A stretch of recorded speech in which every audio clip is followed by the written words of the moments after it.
Pessoal, tudo bem? Boa noite. Aqui sou eu, André Ascar, diretamente de mais um CP Responde, hoje de número 90. E aí, tudo bem? Como é que você está? Seja bem-vindo ao canal do Corrida Perfeita. Todas as segundas-feiras a gente está aqui tirando suas dúvidas, batendo aquele papo, falando sobre o mundo da corrida. Afinal, aqui é o CP Responde. E você, como é que foi o seu final de semana? Deu tudo certo? Treinou direitinho? Fez prova? Se divertiu? Se pôs no seu limite, encontrou que o limite não era aquilo que você pensava? Pois é, corrida tem muita coisa. Então chegue mais. E aí, Pinheiro? Chega mais, parceiro. Como é que foi o seu final de semana? Treinou bastante? Se você tiver com dúvida, coloque sua dúvida aqui no balão, por favor. Olá, Yandra. Seja bem-vindo. Boa noite. Chegue mais. Olha o que eu descobri. O meu bichinho perdeu a mão. A gente está perdendo a mão nas coisas, na vida. Será? Mexeu demais na mão e ficou maneta. Esse meu pequeno André Oscar. Mas ele ainda funciona bem para ajudar a explicar a vocês sobre a biomecânica e os movimentos na corrida. E Rafael, rolou um longo no final de semana? Coisa boa, cara. Chegue mais, chegue mais. Chegue mais, chegue mais. Usou sua meia azul, sua roupa azul? Ou já caiu a onda do azul? O pessoal arruma umas trends, né, nessa tal de internet, arruma umas paradas do nada que dominam a nossa cabeça.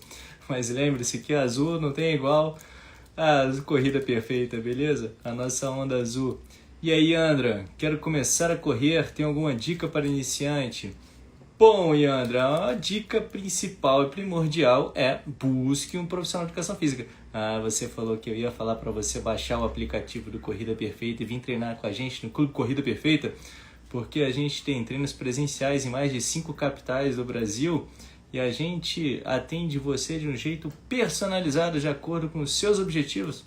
Pois é, a gente faz isso bem, faz muito bem isso. Somos a maior assessoria esportiva do Brasil. Mas o principal é que você treine, que você busque um bom profissional que possa lhe prescrever os treinamentos para que você atinja os seus objetivos com segurança. Esse é o primordial. A gente não pode ficar criando barreiras para iniciar o treinamento, beleza? Tá, eu sei que por vezes encontrar um profissional de educação física para prescrever o treino da melhor maneira pode se tornar uma barreira, não é mesmo? Porque às vezes não é viável, financeiramente falando, você não conhece alguém que você possa confiar. Eu sei que às vezes pode ser complicado, e às vezes na cabeça de um perfeccionista acha que tem que ser tudo perfeito antes de começar. Mas o importante é começar, e começar sempre um passo depois do outro. A gente às vezes fica pensando lá no futuro, do que tem que ter lá para frente para melhorar, para evoluir. Precisa de um tênis de placa de carbono, eu preciso da meia de compressão, da bermuda tal, do óculos baixa pace. Não, você precisa começar, você precisa se movimentar. E às vezes para começar na corrida você não precisa nem mesmo correr.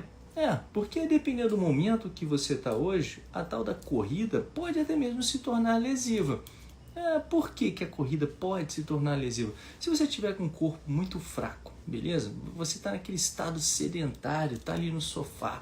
Aí você vai lá e pula e resolve, hoje, agora eu vou começar a correr. E você vai lá e dana para sair correndo. Você não dava um passo, não fazia nada. É normal que você no começo vai ficar com fôlego, com o coração na boca, sacou? Você foi lá, correu com o coração na boca, beleza. Seu coração, o gás já não deu, você vai desacelerar e tal, e daqui a pouco você volta. Suspende o treino e depois você volta, beleza? Beleza. Aí no outro dia, daqui a 2 dias, você vai lá e volta de novo, faz do mesmo jeito doidão. Vamos lá, vamos correr, blá, blá, blá. Sai correndo, beleza, cansou, parou, voltou, massa. Isso pode ocorrer, o que vai acontecer? Isso é legal você começar, mas qual é o grande ponto que a gente tem que ter na cabeça quando a gente está começando? Que existem maturações diferentes no nosso organismo. O nosso condicionamento cardiovascular, ele se adapta ao esforço de uma maneira diferente de como o nosso sistema músculo-esquelético, né? O nosso músculo, os nossos tendões, eles vão trabalhar em cima das articulações para absorver o impacto da corrida. tá? A partir do momento que você tem mais gás, mais pulmão para correr, né? Você vai querer correr mais longe e mais rápido. Mas por vezes o seu músculo não está preparado para isso. E assim ele vai acabar que não conseguiu se adaptar a esse novo esforço de maneira adequada e pode te levar a dores e lesões. Então, o grande ponto nesse começo para você iniciar no treinamento é você ir aos poucos, né? O que seria os poucos? Bom, aí para eu saber o que é o pouco para você, eu tenho que te conhecer melhor. Para falar, olha, dá 2 passos aqui, um passo rápido lá, sobe uma escada. Porque existem várias maneiras de a gente preparar o seu corpo, de preparar um atleta para o objetivo dele. Não existe um segredo, uma maneira fechada. Existe uma pessoa e é essa pessoa que a gente treina. A gente tem que entender o que essa pessoa faz, onde é que ela está, né? Como é que é o dia a dia, como é que é a logística ali, como é que é o trabalho, passa 8 horas por dia em pé, sentado, dorme bem, não dorme bem, consegue se recuperar, quanto tempo tem disponível, tem uma pista de atletismo para treinar, tem areia, quais são as possibilidades que você tem para poder treinar, para que a gente possa fazer desse treinamento uma diversão, um lazer, um cuidado com sua saúde, tá? Para que você não se exponha a um momento gostoso de você se permitir estar correndo, mas daqui a pouco vem também seguido de uma certa angústia, né? Por não correr. Você já ficou sem correr? Já?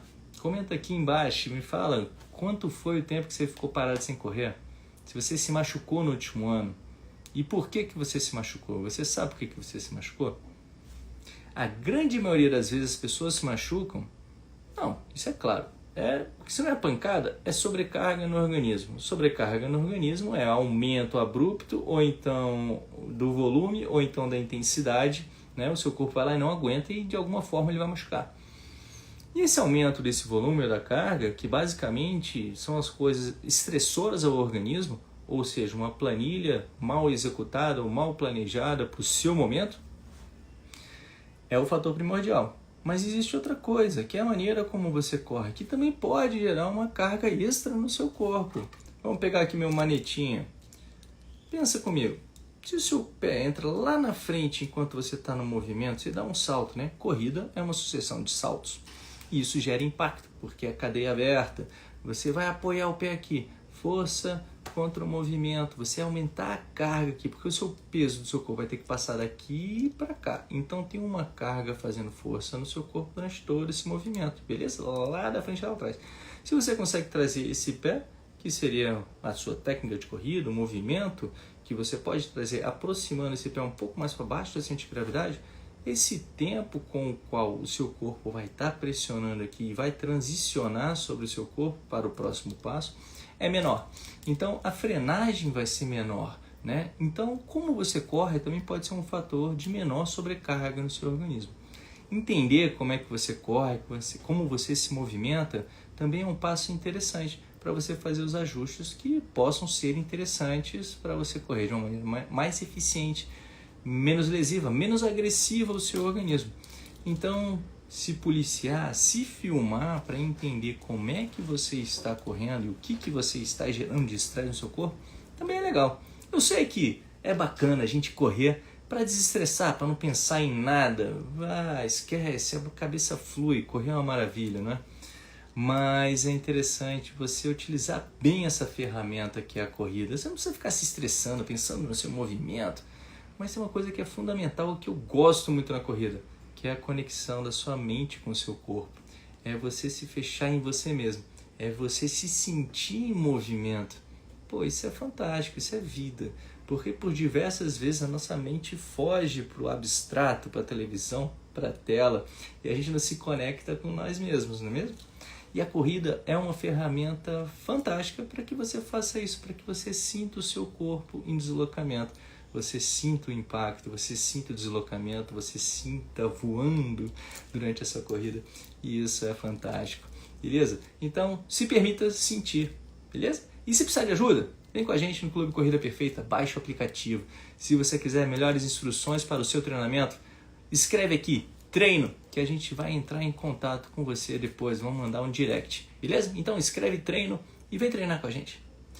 Ó, chegaram aqui algumas perguntas enquanto eu falava. Se você tiver com alguma dúvida, coloca a pergunta aqui no balão e vamos nessa, beleza? O Frederico Santiago mandou aqui. Andrei, se eu fizer um regenerativo em um dia e no outro treino de fartlek programado, ambos para a semana, o que acha que pode dar alguma sobrecarga ao corpo? Infelizmente, a agenda da semana apertou com compromissos pessoais. Fred, me permita te chamar de Fred, Frederico. Vamos nessa, né? Frederico parece que o cara tem 85 anos. Bora, Fred. O que acontece? Não tem problema nenhum você fazer um regenerativo num dia e no outro você fazer um fartlek. A gente nunca pode pensar de forma isolada o nosso treinamento, tá? Por isso que existem os ciclos, mesociclos e macrociclos de treinamento, né? Porque a depender do momento do seu treinamento, você já vem numa carga, por exemplo, estressante ao longo dos últimos meses, porque você está treinando para uma maratona, essa ação desse treinamento, de um treino regenerativo em um dia, um fartlek no outro, vai ter um resultado. Se você estiver no começo do seu treinamento, no início desse ciclo, essa ação no seu corpo, as respostas também serão diferentes, beleza? Mas o que a gente tem que pensar sobre um treino, um regenerativo? Um regenerativo, em tese, é um treino mais leve, né? Com a frequência cardíaca baixa, com, em tese, menor impacto, né? É interessante a gente pensar até nesse conceito de regenerativo, né? Que é para regenerar. Mas quando a gente corre, a gente não está regenerando nada, né? Porque você está mantendo o impacto, você está fazendo a contração muscular. Você está só trabalhando com uma frequência cardíaca um pouco mais baixa. Que talvez por esse conceito você vai fazer uma maior bombeamento de sangue, mandar mais nutrientes para o seu organismo. Não vai ter um desgaste tão grande muscular, onde que pode te ajudar na remoção dos metabólitos ali no seu sangue, né? Porém, contudo, você ainda está estressando um pouquinho o seu corpo. Então, o melhor regenerativo é descanso e comida, tá bom? Mas voltando, hidratação também. Mas voltando aqui sobre o regenerativo e o fartlek. E aí depende também que tipo de fartlek é esse que você vai fazer. É um fartlek daqueles agressivos, sacou? Que você vai correr a 110% do seu limiar, do seu pace, sacou? Você vai correr na velocidade de 1.000 metros, o seu máximo de 1.000 metros. Como é que é esse fartlek? Porque o fartlek, ele é um brincar de correr. E às vezes a brincadeira de correr não precisa ser tão severa, não precisa ser tão pesada. Pode ser só uma mudança de terreno. Você correr na grama, correr na areia, né? Correr no asfalto, num ritmo leve. Isso também é um fartlek, que é brincar de correr. A depender do fartlek, você pode ter alterações também de ritmo, você pode ter alterações de altimetria e assim provocar maiores estímulos mais distintos ao longo desse treinamento. E isso vai gerar um impacto diferente no treino e no acumulado da sua semana. O grande ponto sobre a agenda da semana estar apertada é exatamente ver a intensidade de cada treino que você vai fazer para saber o quanto de descanso que você vai ter depois, para que você possa fazer esse equilíbrio entre o estresse e o relaxamento do seu treinamento. Por isso que elaborar um bom plano de treino e principalmente individualizado de acordo com as suas demandas de compromisso pessoal, que aí pode ser viagem com a família, trabalho, compromisso com os amigos, sacou? Tá com criança pequena e você tá dormindo pouco à noite, isso tudo tem que entrar na planilha de treino, tá?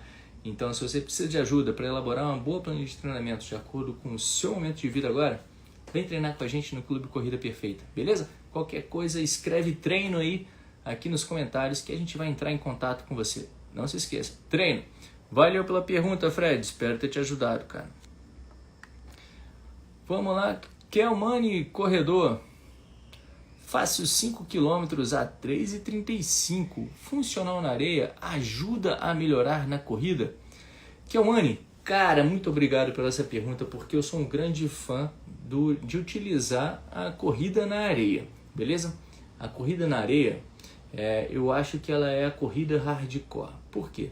Por princípio, eu tenho que a corrida é uma sucessão de apoios e não uma sucessão de empurrões no chão, de tracionamento no chão, beleza? Então deixa eu ver o pezinho aqui dele aqui. Vamos lá. Quando a gente corre, a gente apoia o nosso peso do corpo, né? E depois a gente desequilibra. Vamos lá, me ajuda aí. Você tá maneta, mas você ainda funciona bem, cara. Vamos lá. Vamos lá. Você foi, apoiou, né? Fez a transição. Fez a transição do apoio. Pum, o pé apoiou. Esse outro pé aqui, ó, vem lá de trás e vai para frente, enquanto esse daqui apoia e faz a transição para frente. Beleza? Beleza. Na hora dessa transição aqui, a depender da minha velocidade, eu ao invés de empurrar o meu corpo para cima, porque se eu faço esse movimento aqui da flexão plantar depois que eu estou aqui atrás, beleza? Ó, o bichinho tá aqui. Vamos lá, pega a visão. Eu tô aqui. Se eu ao invés, ó, apoiei a saída aqui, beleza? Tá saindo o meu pé. Vou fazer a transição, né? Pá! Para esse pé aqui vir para baixo e esse pé vir para cá. Se daqui eu faço esse movimento, eu vou para cima, né? Eu fico mais alto. Eu faço força para cima. Agora, se eu só apoio até fazer a transição para cá, enquanto está deslocando meu corpo para frente, eu só aumento o meu apoio e mantenho a minha altura aqui. O que eu estou querendo dizer? É que na areia, se eu faço a força para baixo e depois eu traciono, sem puxar minha perna para cima, ao invés de eu fazer a força de empurrar o meu corpo, no qual ele vai para cima, eu puxo a minha perna, eu só trabalho o deslocamento do meu centro de gravidade, o equilíbrio, beleza? Eu vou só estar desequilibrando para frente durante o meu movimento. É uma sucessão de apoio. Eu apoio e o meu corpo está desequilibrado para frente, beleza? Eu estou aqui, eu vou cair. Eu estou apoiando. Eu não preciso me empurrar aqui para cima. Se eu só puxar a perna, eu já vou cair da mesma forma. Por quê? Porque eu uso a gravidade para me deslocar, beleza? Porque quando eu empurro, essa força vai para cá. A força da gravidade vai para cá. E aqui está o meu deslocamento, beleza? Eu não preciso me empurrar. E se eu me empurro na areia, a areia vai para trás. Já percebeu que quando você corre na areia, se você corre tracionando, a areia vai se deslocar. Por quê? O que acontece no impacto? Você vai fazer com que dois corpos, ou ele vai deformar, ou ele vai deslocar, não é mesmo? Encontrou, ou eles deformam, essa vibração vai provocar uma deformação aqui, ou então vai deslocar ele. É que nem você jogar uma bola na parede. Você joga a bola na parede, a parede não se desloca e nem deforma. A bola deforma e depois ela se desloca por conta do peso dela, da força dela e tudo mais. Não é mesmo? Então, a areia, você apoiou nela para baixo aqui, ela não vai mais para lugar nenhum. Mas se você joga para trás, ela desloca para lá. Então você perde energia nesse movimento, porque você está deslocando a areia ao invés de deslocar o seu corpo. E aí na areia, você vai aprender a ação de apoiar e puxar a perna para você conseguir se deslocar. Você vai apoiar e puxar a perna e desequilibrar o seu corpo. Então você, de certa forma, aprende a usar a força, apenas a força necessária para o seu deslocamento. Você economiza energia. Isso a areia pode te ensinar durante as corridas lá, beleza? Esse é um grande ponto sobre correr na areia. Agora o treino funcional, né? Cadê? Bom, agora sobre o treino funcional na areia, eu não sei qual que é o treino funcional que você está fazendo na areia. O treino funcional ele tem que ter uma funcionalidade, né? O treino de força tem a sua função também. Todo treino funcional é um treino de força, beleza? Não foge disso. E tem que saber qual o tipo de treino que você está executando na areia. Pode funcionar? É interessante? Pô, eu acho que tem vários exercícios interessantes que você pode fazer na areia por conta dessa questão da dificuldade, pela falta do uso da força de reação do solo para o seu deslocamento. Então você tem que fazer mais força para você se deslocar, porque você perde a ação do impacto quando a areia deforma, quando você pisa. Claro, eu estou falando mais de areia fofa do que de areia batida dura, beleza? Que a batida dura é quase a mesma coisa que o asfalto, é mesmo? Bom, Kilmani, espero ter te ajudado, cara, e vamos nessa, tá correndo bem, hein? Rumo aos 3h30 aí no pace. Valeu, cara, pela pergunta, bons treinos. Vamos lá. Camila André mandou aqui. Olá, boa noite. Após quantos dias sem correr se começa a perder resistência de corrida? Vamos lá. Bom, quantos dias sem correr? Você começa a ter uma queda no seu desempenho e condicionamento, né? A partir ali de uma semana você já tem esses resultados, tá? Mas vai depender também dessa performance que a gente está falando, que desempenha a performance, em que momento você estava do seu treinamento, se você estava muito cansado, se você estava pouco cansado, né? Porque se você estivesse muito cansado, às vezes esse descanso de uma semana você pode ficar mais rápido até. Agora, se você estava pouco cansado, você pode ter uma queda maior desse desempenho, beleza? Isso não é uma conta matemática absoluta, mas é certo que você vai perdendo um tanto desse condicionamento.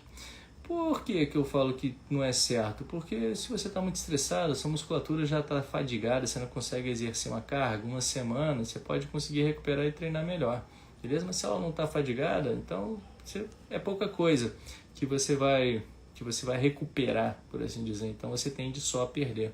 A gente sempre tem a curva do estresse, né? Da supercompensação, como a gente dizia, que a gente estressa o corpo, e depois você tem um momento de supercompensação e depois você entra no momento de perda, né, de capacidade pela falta do estímulo. Então, nesse sentido, essa semaninha você pode se tornar até mesmo um atleta sedentário, um atleta de alto nível, né? Não vai ficar sedentário, né? Mas ele perde muito do condicionamento ali. Em 4 semanas de treinamento, isso aí já vai para um grau bem grave, né, de perda de condicionamento. Mas o interessante é que quanto mais treinado você é, e você para, depois quando você vai voltar, você torna num outro nível, você torna de uma volta muito mais fácil. É o que a gente às vezes fala de memória muscular.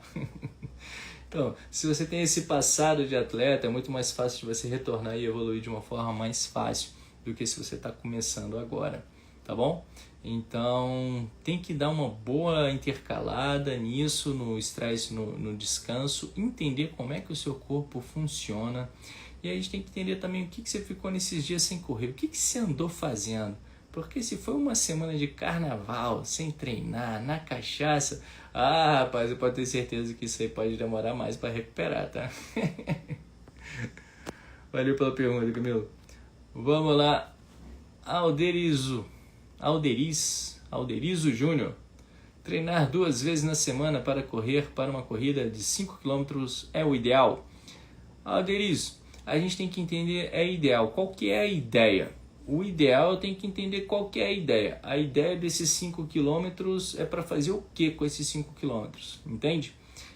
Você quer percorrer em que velocidade esses 5 km? Eu quero fazer os 5 de boa ali, 30 minutos, 35 minutos. Aí eu tenho que saber o quanto que você consegue fazer hoje. Você já correu? Você não consegue nem correr? Você está saindo do zero? É aquele sujeito que está no sofá e vai começar a treinar agora e vai treinar 2 vezes por semana? Beleza, essas 2 vezes por semana, você vai treinar quanto tempo nessas 2 vezes por semana para correr esses 5 km? Você vai treinar musculação? Você vai fazer algum outro esporte além do treinamento da corrida? Então a gente tem que pegar primeiro qual é a sua ideia com esses 5 km. Aí a gente pode dizer se rola de fazer isso em treinos de 2 vezes por semana ou não, beleza?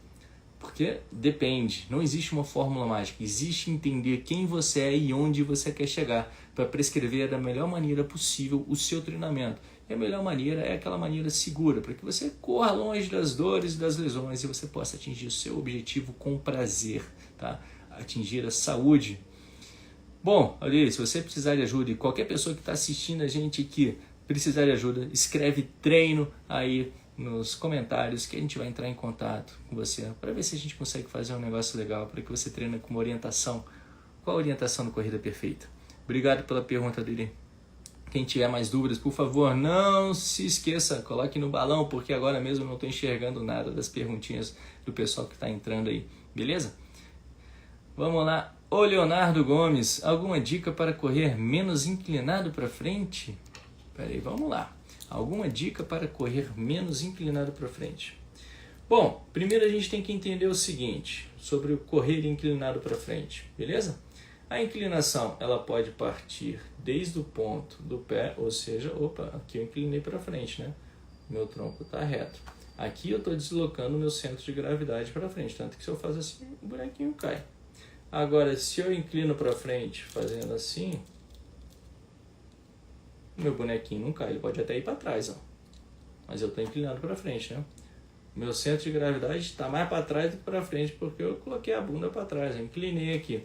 Então a gente tem que entender essa inclinação. A inclinação está vindo dessa flexão de quadril ou dessa ação aqui de deslocar o seu centro de gravidade para frente?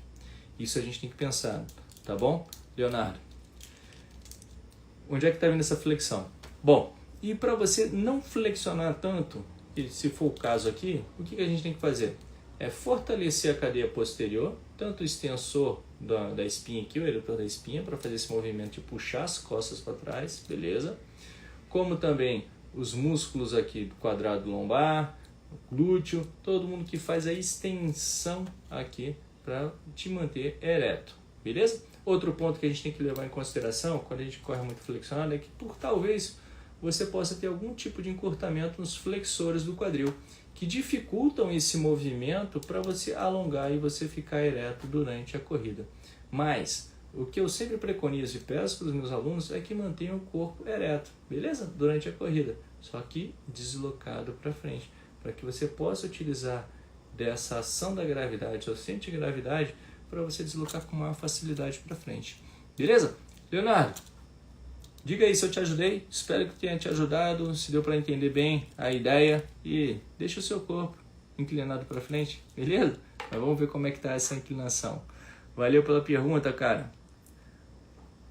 Uma boa semana e bons treinos. Silvane Neves Malheiro, tomar Super Coffee para correr é bom ou ruim? Bom, Silvane, a gente tem que entender o que é o Super Coffee, né?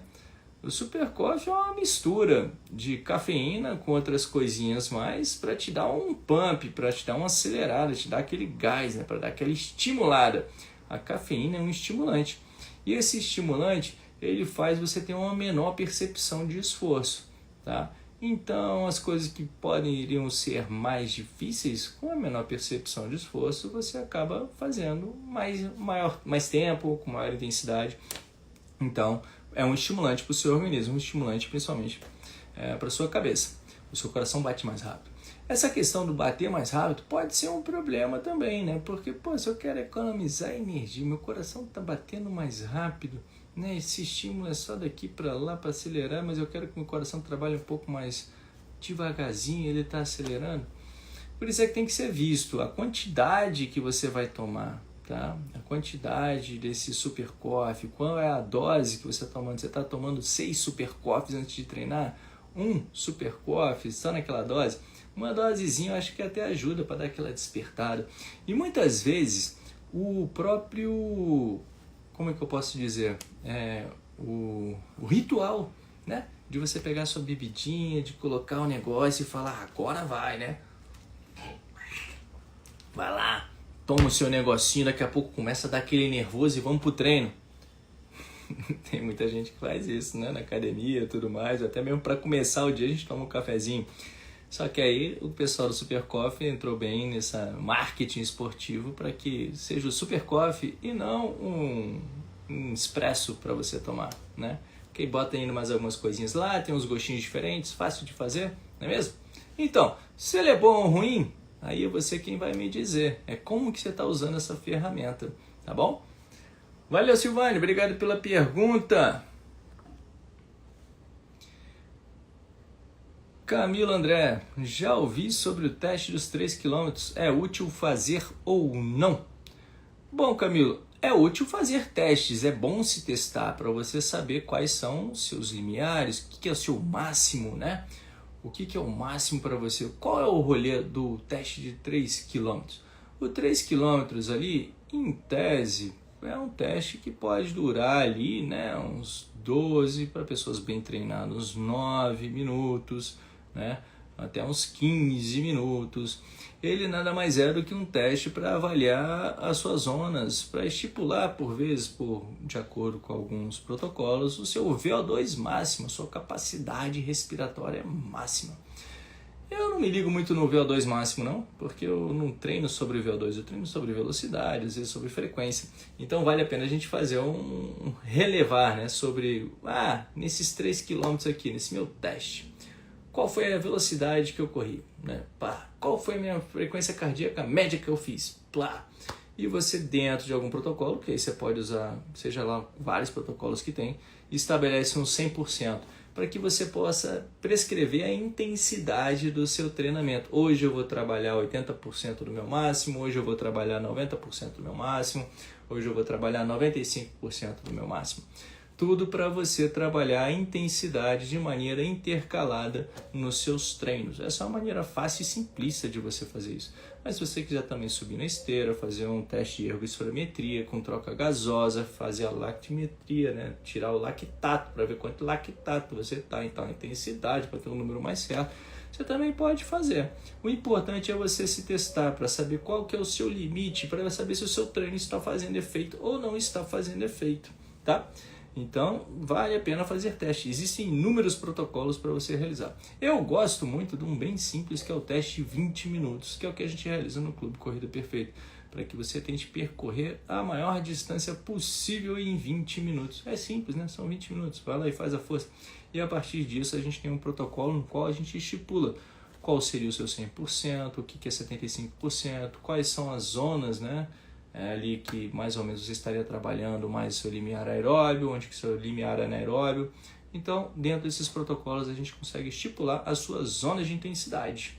Se você quer treinar com a gente, escreve aí treino e vem treinar com a gente no Corrida Perfeita, que é tudo ajustado de acordo com o seu rendimento. Né? Vamos lá. Charles IG6. Para não ficar totalmente parado, quais exercícios eu poderia fazer? Charles, vamos aqui. Fala, Andrei. E aí, Charles, na boa? Acelerei demais na descida e acabei lesionando meu quadril e meu joelho. Que tristeza. Para não ficar totalmente parado, quais exercícios eu poderia fazer? Bom, Charles, vamos lá. Vamos completar essa resposta que a gente alonga, né, a nossa conversa. Você disse que você acelerou na descida. O que acontece quando a gente acelera na descida? Dependendo do movimento da perna, né, onde que vai, a gente acaba se freando um pouco mais ou um pouco menos. O tamanho da cadência, né? Se a gente desce num passinho curtinho, você desacelera menos o seu corpo. Se você desce com um passo mais longo, você freia mais, é mais brusco, né, esse impacto. Aqui a ação é menor, a frenagem é menor do que aqui, quando você vai por vez. Então aqui à frente você precisa de mais força no seu quadríceps, no seu quadril, porque a tendência quando a gente tem um impacto é o quadril jogar aqui para cima, né? É o drop pélvico, ele vai girando aqui. O impacto acaba atravessando aqui a perna, né? Os músculos todos vai subindo e trabalhando em cima das suas articulações. Então se a sua força não está em dia e você acelera demais na descida, você vai exigir mais dos seus músculos. Você exige dos seus músculos, eles não têm o que dar, aí lascou. As suas articulações vão sofrer. Que talvez seja o caso.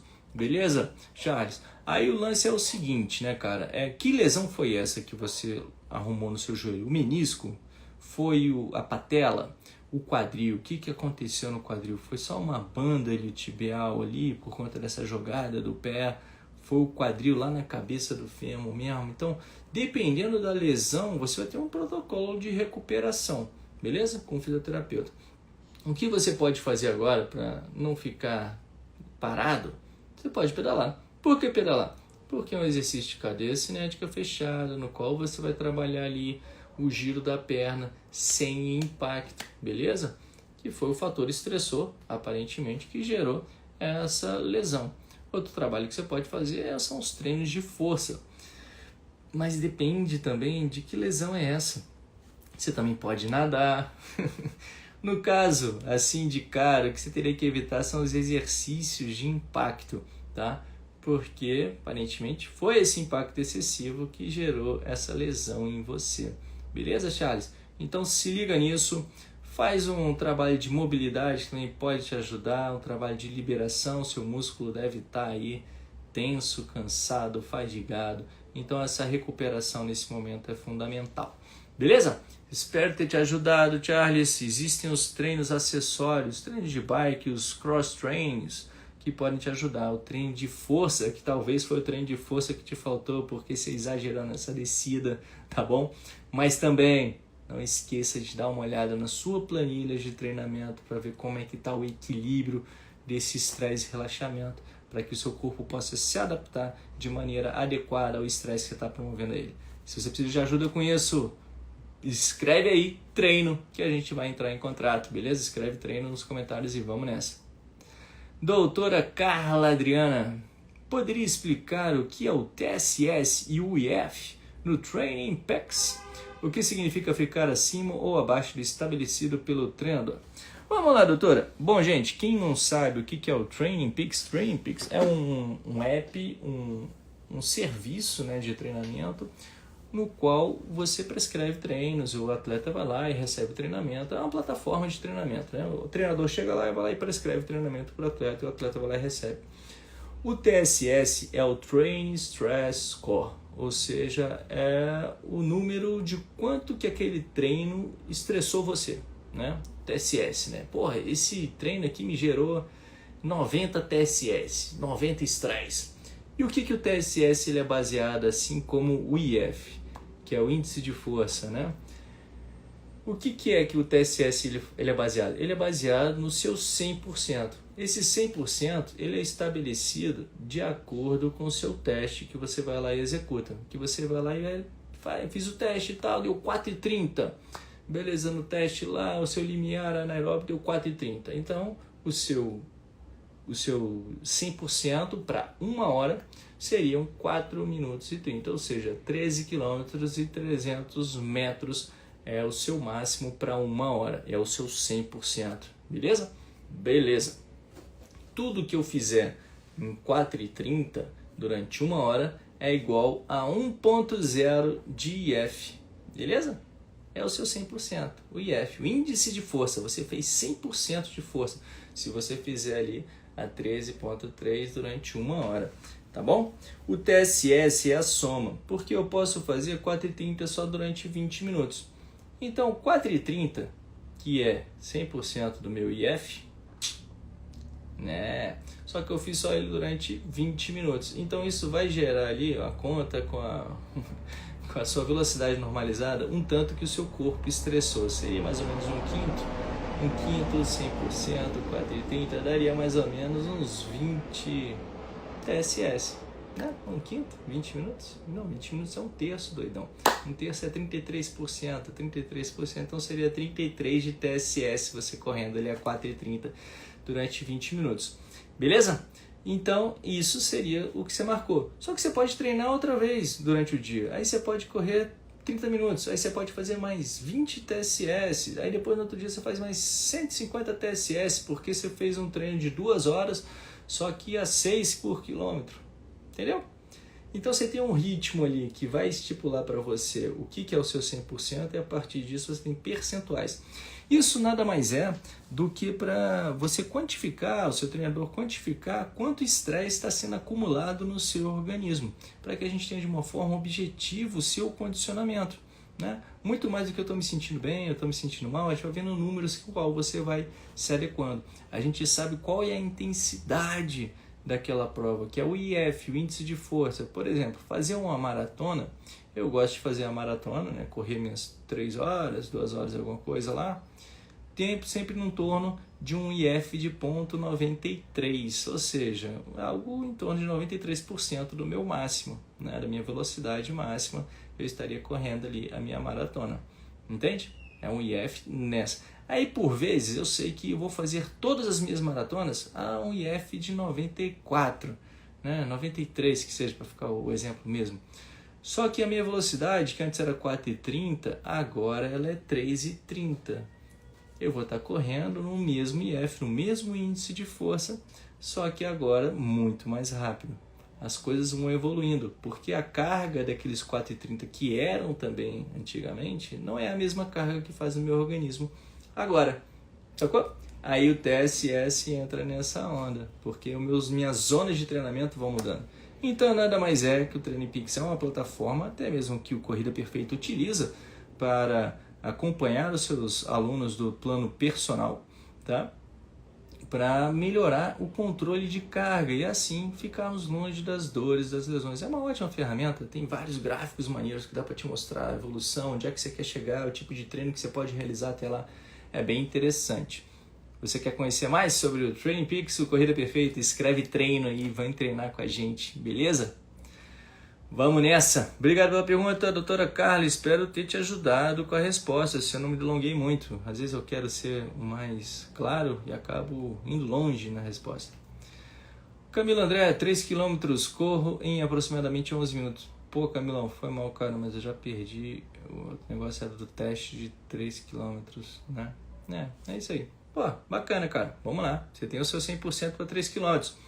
Vamos nessa, continue treinando e vamos evoluir isso para você fazer em 10 no próximo. A Cris Patrolino. Aí você deu sorte, hein, Cris? Que eu acabei de tirar as perguntas da frente e a sua pergunta estava aqui. Por favor, se você tem alguma pergunta, coloca aqui no balãozinho, que é só assim eu consigo responder, tá bom? Cris, como você vai responder melhor na corrida? É bem simples. Você inspira e você expira. E esse é o melhor que você pode fazer na corrida. O grande ponto é que não existe uma cadência ideal sobre... Ou então só pelo nariz. Imagina, cara, um fluxo respiratório só por essas narinazinhas aqui, ó. Cara, você tá doido, meu nariz é grande, minhas narinas são pequenas, eu ia morrer. Como é que eu ia chegar a 170 batimentos com uma velocidade alta? Não ia dar jeito, cara. Você pode respirar pela boca, você deve respirar pela boca de acordo com a necessidade do seu corpo, com a dinâmica da intensidade, tá? Respirar no dia a dia pelo nariz, ou até mesmo em atividades mais baixas, é melhor, é mais saudável. Você inspirar pelo nariz e soltar pela boca.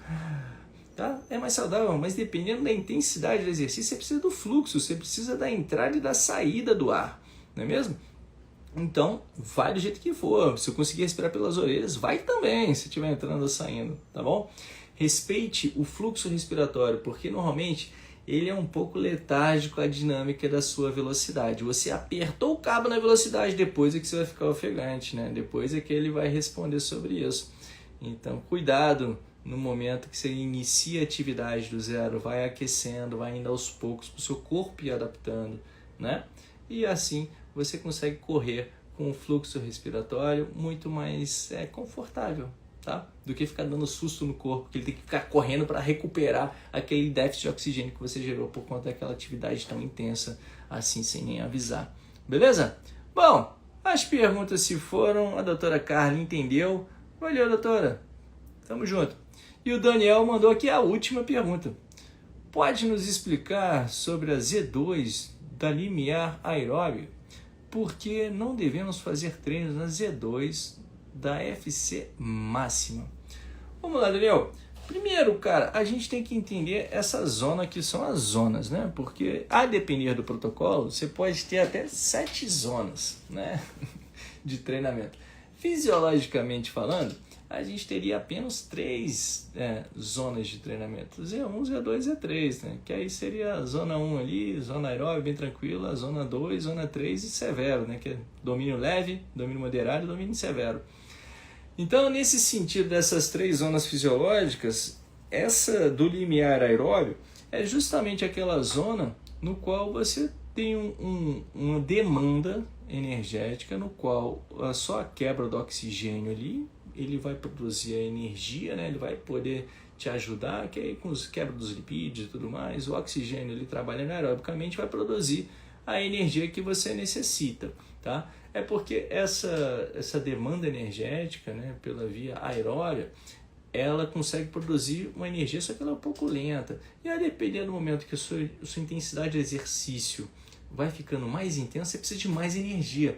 Então, a participação da zona aeróbia, ela vai até onde ela consegue, que é o limite para entregar ali naquele momento, só que aí você começa a ter uma participação da zona anaeróbia, beleza? Então, a partir desse momento, que aí seria o limiar, ali, a zona 2, né? Aí tem o limiar 1, limiar 2, né? Porque começa aqui a maior participação anaeróbia, né? Depois desse limiar, o limiar 2. Aí entre o 2 e o 3 você tem essa zona, essa mistura aí entre o aeróbio e o anaeróbio. Quando você vai aproximando mais ainda da zona 3, essa parte severa, você vai tendo uma menor participação da zona aeróbia, uma maior participação da zona anaeróbia, até que você não consegue sustentar mais a atividade. Você fica durante aquela intensidade durante pouco tempo, porque você não consegue ter a produção energética necessária para te manter naquele nível de intensidade, tá? Então, vamos lá. Então, dependendo de qual protocolo de treinamento, como eu falei, podem ser 7 zonas. Eu não sei qual que é essa zona que você está falando, zona 2. Talvez seja esse exemplo que eu acabei de falar, zona 2 de limiar aeróbio. Por que não devemos fazer treinos na Z2 da FC máxima? Aí a Z2 deve ser máxima, cara, eu já não sei qual é o protocolo que você está falando, né? Frequência cardíaca máxima, porque pode ser... O que acontece com a frequência cardíaca máxima? Às vezes a gente não atinge a máxima, né? A submáxima que a gente vai estar ali dentro do protocolo. E aí você vai lá e coloca 100%, né, da frequência cardíaca máxima, 95%, porque a frequência cardíaca máxima você não consegue subir disso, não tem uns 105% da frequência cardíaca máxima, né? É tipo VO2.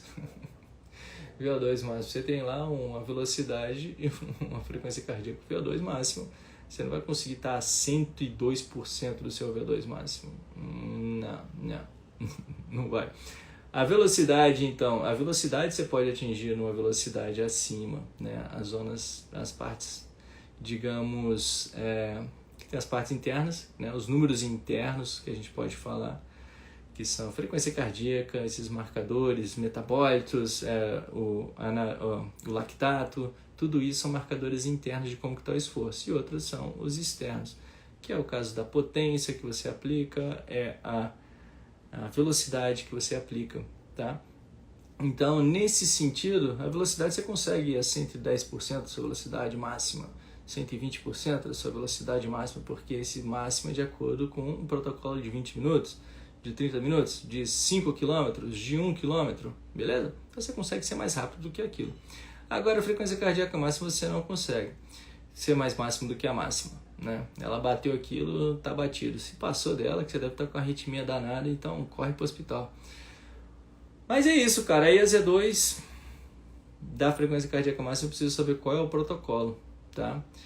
Agora, por que você não deve fazer protocolo? Por que você não deve fazer treino na Z2? Vamos lá, estou tentando arrumar uma resposta que possa encaixar nessa sua pergunta que eu não entendi muito bem, que eu não consegui pegar aqui a referência. Mas vamos lá, por que você não poderia treinar na Z2? Por que você não pode treinar em alguma zona? Alguns estudos, principalmente nos treinos polarizados, né? Que aí você vai trabalhar muito em zona 2, que seria a zona aeróbica, né? Você trabalha ali embaixo e você vai poucas vezes ali para zonas mais aéreas, as zonas de maior intensidade, ou seja, você vai treinar 80% leve e depois você vai dividir ali esses 20% sendo de alta intensidade ou então de intensidade moderada, bem pouquinho, né? Porque ou você está aqui embaixo, ou é o famoso 880 o treinamento, é o polarizado. Então, nesse sentido, você fica muito pouco tempo na zona 2, que se fosse, nesse caso aí, a zona moderada. Você não vai ficar treinando muito tempo na zona moderada. Você vai treinar muito tempo leve e vai treinar um pouquinho de tempo na intensa. Na zona 2 ali, que seria a do meio, você vai quase não treinar. Você não tem muito o que ficar fazendo ali, porque os ganhos desse treino não são tão positivos. Você pode ganhar mais treinando lá em cima e treinando uma rodagem menor, porque o impacto estrutural no seu corpo rodando mais baixo é menor do que o impacto treinando em zonas moderadas. E os benefícios fisiológicos que o treino mais intenso traz, eles são alcançados também em treinos mais curtos do que você alcançaria nesse treino moderado. Então aí talvez seja a dinâmica de não treinar nessa zona 2, tá? Mas depende muito do treinamento, cara. Tem muita coisa para ser trabalhada, para até entender qual treino funciona com quem, né? Não existe um modelo de treino ideal para todo mundo, tem que ver o treino no qual você mais adere, qual você mais curte, que você se sente mais à vontade, que você se sente mais desafiado a fazer. Então, não podemos também tentar modular a ciência, né, o que os estudos científicos dizem na vida real. A gente tem base nos estudos científicos, mas a vida real é diferente, o que funciona. Beleza? Bom, o que funciona? Bom, o que funciona é treinar, é se manter treinando, é consistência no treinamento. Pode ter certeza disso, beleza? E se você busca mais consistência, mais saúde no treino de corrida, mais alegria, vem treinar com a gente no Clube Corrida Perfeita. Coloque aqui nos comentários treino e vai receber diretamente no seu direct um contato nosso para que a gente possa conversar, para ver como que a gente pode te ajudar, beleza? Lembrando, toda segunda-feira, 19h30, inicio aí. Hoje eu falei mais do que o homem da cobra. Olha lá. Mas beleza, 19h30, segunda-feira que vem eu tô de volta. Traga suas perguntas, suas dúvidas e vamos bater papo. Valeu, galera. Aquele abraço. Tchau, tchau.